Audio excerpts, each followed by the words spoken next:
Hello everyone. So yesterday some of you asked me about making a video for the FEH channel that happened yesterday night. Well, I thought about it and there are some topics that are worth talking about. So let's start with that. Now, since FEH likes to stall for a bit before actually getting to the topic, we're just gonna skip to the relevant parts and then I'll share my thoughts on the matter at hand. Now, let us begin.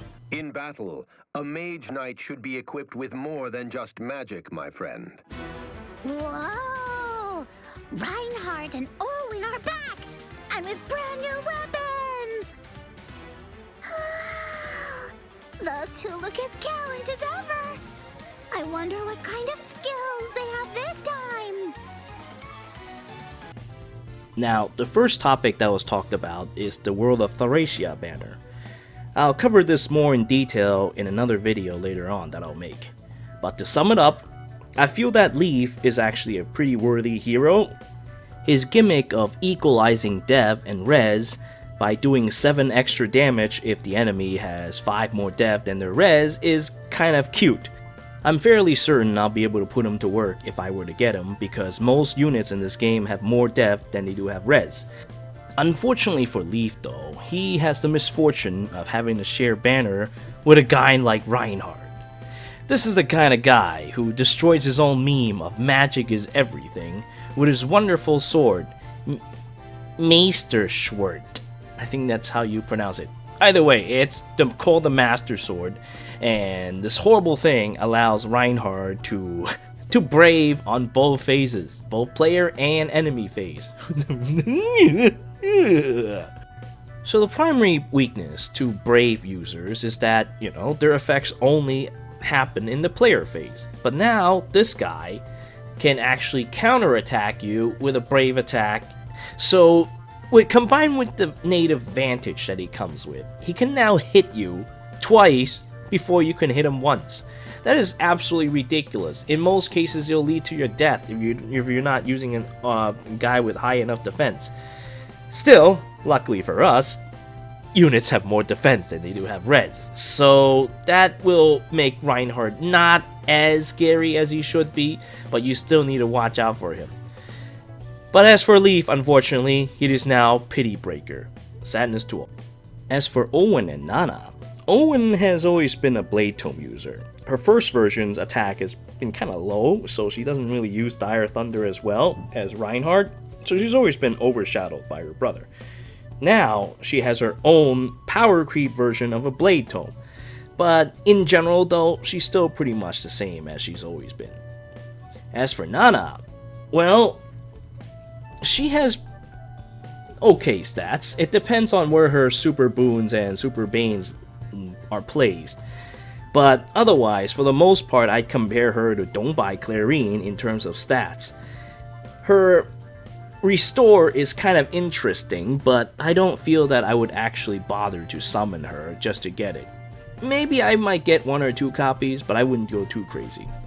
Anyway, let's move on. You'll be able to upgrade Roy's Binding Blade so that it becomes effective against dragons! You can customize this skill how you like!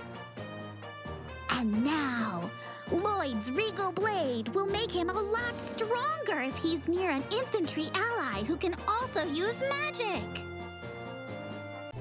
Alright, so just like with the Thracia banner, I'll cover the weapon refinery more in details in its own video later on.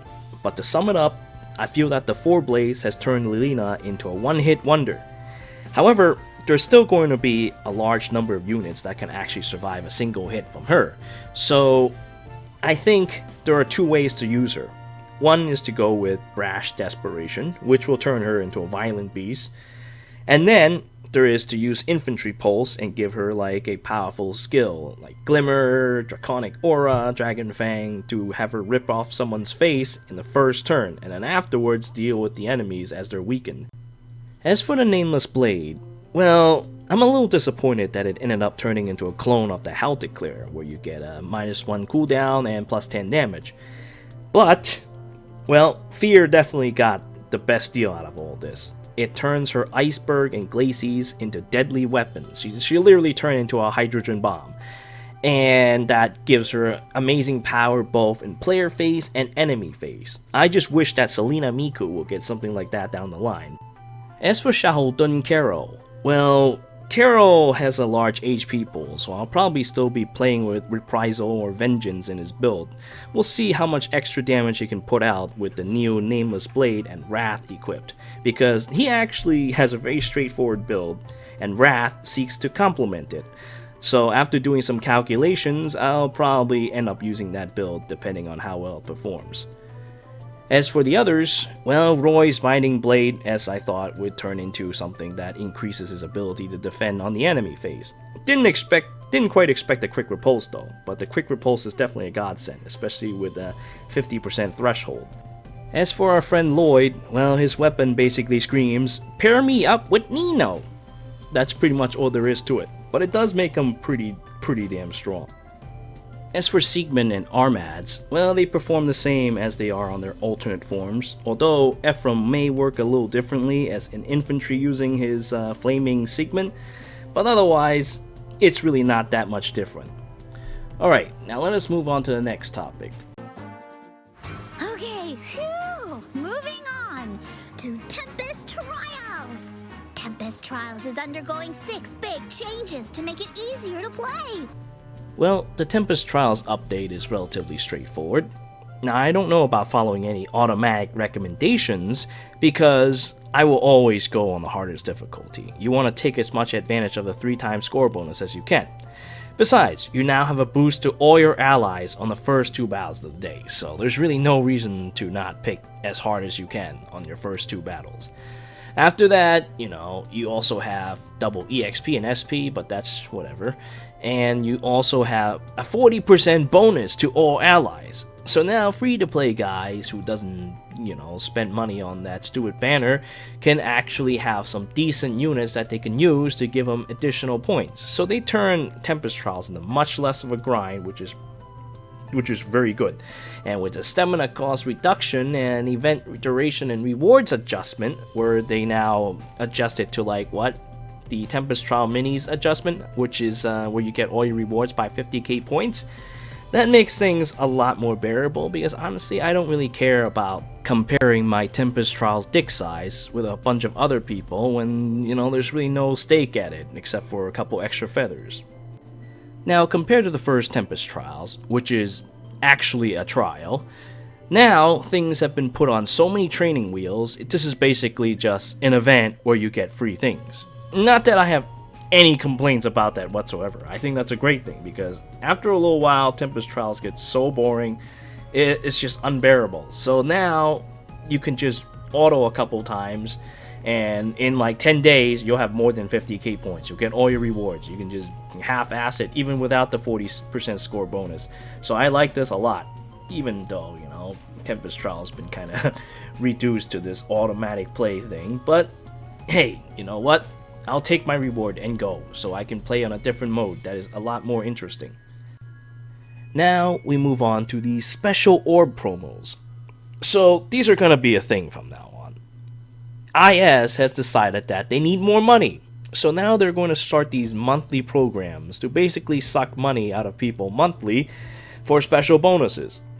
Now, I'm the type of guy who would fall for this, because I actually need feathers. These 6,000 feathers, they go a long way for me. But, well, if you have your principles, I will not blame you. Just stay away from this more promo business. It is no good. It is just a big old cash grab. Next is the hero rarity changes. I'm not going to go into too much details with this one, but know that there are good heroes in every color, so manage your feathers accordingly. And then, there are the second daily rotations of Grand Hero battles. I love all the people shown here, especially that Camus. After 3,000 years, he has finally returned, killing his own meme of being missing, but replacing it with Camus. Oh yeah, you also get to fight Sayas, and now your stamina use for Grand Hero battle is now 0. So now I have no idea what to do with my stamina potion stockpile, because I barely ever touch them, because I usually beat my Grand Hero battle fast enough as it is. Now I don't even need to use them, period. The real meat of this FEH channel to me though is this new Grand Conquest mode. Now this is actually interesting to me because, you see, I'm a huge Three Kingdoms nerd, and I really like the idea of having to separate into 3 different kingdoms and battle for supremacy. That is the kind of stuff I like to deal with. And now they have brought Wei, Wu, and Shu for me in Fire Emblem Heroes. Based on what is said though, it seems like you don't actually get to choose where you're landed. So, well, I guess it doesn't really matter to me because I'm a huge fan of just switching sides anyway, so it doesn't really matter. I'll switch and fight for Wei one day, and the next day I'll fight for Shu. It doesn't matter. My main real concern about this is how long it'll take to do each battle. So we're governed by these stamina bars up there that apparently recharges once per hour. And I'm guessing this boost thing means that I can wager more points to try to settle things in one attack. So I guess you can adjust how often you can play in this battle. Now as you can see here, this battle takes place in the wonderful Rival Domains map. So enjoy watching a bunch of people run behind Feng, and until next time.